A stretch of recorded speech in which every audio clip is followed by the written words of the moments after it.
Noong July 9, 2014, isang graduation ceremony ang ginanap sa NDU Gymnasium, Cotabato City para sa mahigit 1,000 out-of-school youth mula sa iba't ibang bayan ng Maguindanao na nagtapos ng Technical Vocational Education and Training o TVET.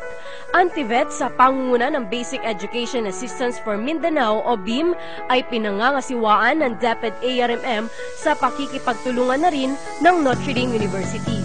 Tampok sa nasabing pagsasanay ang mga maikling kurso tulad ng food processing, consumer electronic servicing, small engine servicing, electronic installation, cellphone repair, computer hardware servicing at cosmetology and beauty care.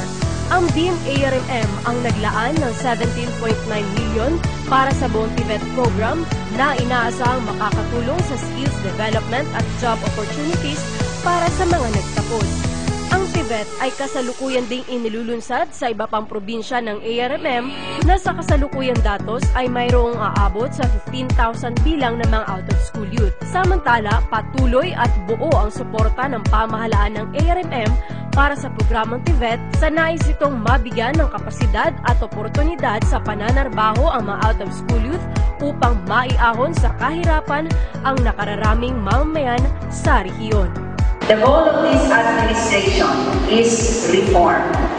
Despite poverty and poor access to services, you have now successfully completed your technical vocational training. I admire your courage in taking a step further in alleviating your lives by pursuing your dreams.